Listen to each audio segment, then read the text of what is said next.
a lot of tough guys where I'm from, like, which is now referred to as roadmen. You might not know what a roadman is. Young, rude boys, as they used to be called, whatever you want to call them. A lot of these guys where I live, okay?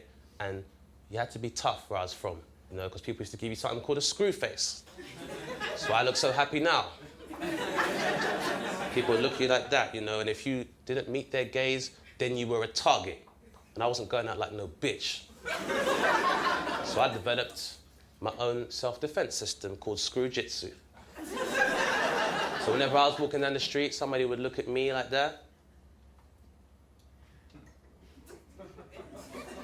And then I'd be like,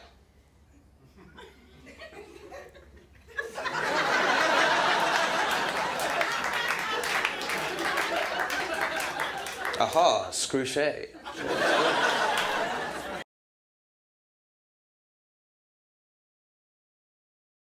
But it's nice to be here, and I really appreciate everybody coming here, especially because we all showed up on time. Thank you. Now, I have to bring that up because some of you might not be aware of this, but apparently there's a phenomenon which is referred to as black people time. Yeah, and I don't like that stereotype. I was here on time, you were here on time. I don't believe in black people time because, first of all, time is an arbitrary measurement anyway. No proof it exists. And also, if we're so slow, why are we always the first people past the finish line?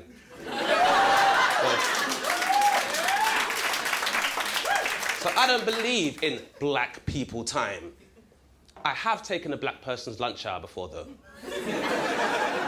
And you guys could do that too. That just basically means that my lunchtime doesn't start unless there's food in my mouth. So normally around about midday, if I was at work, I would go on social networks to watch people rub their dreams in my face, and then go for a walk to avoid the people from work that I hate. And normally I'd get my food, and it's not until I digest that first bite that the stopwatch begins. But the problem is, if you're working in an office, you always have one person that's a bit too interested in what you're doing.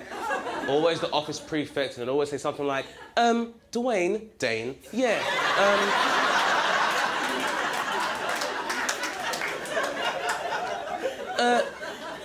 Dane, I'm sorry, are you on lunch? And then I'd have to be like, oh, bitch, has the microwave stopped?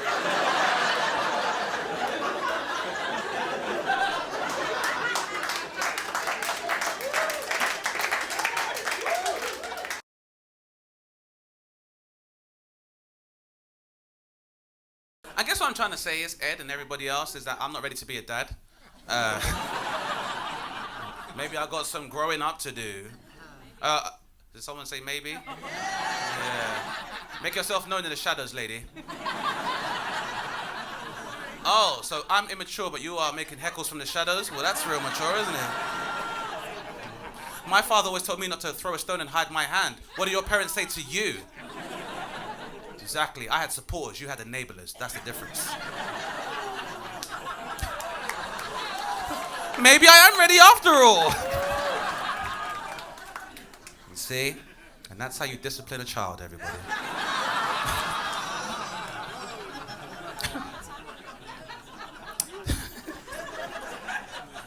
Are there any other dads in the room, by the way? All right, cool. Your father, sir? How many kids do you have? 2? Oh, it's Oh, 2. 1? Oh, you have 2 daughters? Yeah, 2 daughters. And they've got their boyfriends with them as well? Yeah. One husband. And 1 husband. All right. All sitting together. And your toe is tapping in a very nervous fashion. It's okay. You relax. You're here now. It's absolutely fine, you know. But I understand the tension because, you know, I understand the tension when you go to visit, you know, the in-laws. Especially, you know, if you're seeing their daughter. And that goes for anybody. If you are seeing someone's child and you go to meet their father, you have the utmost respect, okay? There is only one king to a castle. I'm tired of my friends being like, I went to see my in-laws today. My father-in-law doesn't like me. This is fucking bullshit. I'm like, how much do you expect someone to like you when you put your penis in their child's mouth? There's only so much someone can like you. Only so much. That's what I say to my friends. If he don't like you, you take it on the chin if you expect her to do the same, right?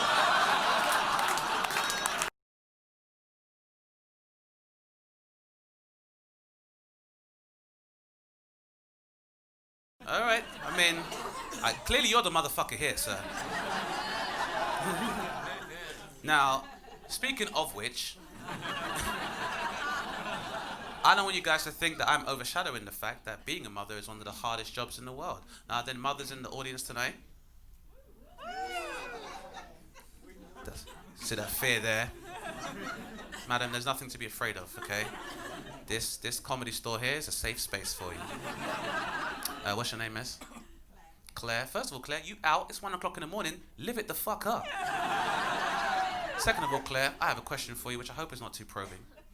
Claire, are you aware of, or have you ever been referred to as a MILF? Yeah, this guy said, yeah, all right, so I'll talk about it.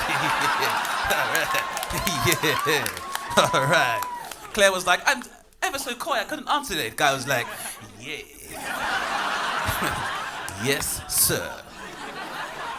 Claire, there is no need to be modest. No need to be modest. Now, as I'm sure you're all aware, MILF was a term first coined in the film American Pie, which stands for Mum I'd Like to Fuck. Now, I don't know if I like this term because I don't see why we need to make a distinction on the attractiveness of a woman based on whether or not she has kids. You see, Claire, sensational. Right? Spidey knows what I'm talking about, right? Just because you're a mother doesn't stop you being a woman, you know. And also, any compliment from men that ends in I'd like to fuck, not really a compliment. I'm not sure if you know men will put their dicks on a lot of things. Because I always hear feminists say stuff like, we should be able to fuck whoever we want, just like men. And I'm like, men don't do that. Men don't fuck who they want. Men fuck who they can. There's a big difference. I'm saying, men will put their dicks in anything. That's why you have glory holes. Claire, you know what a glory hole is?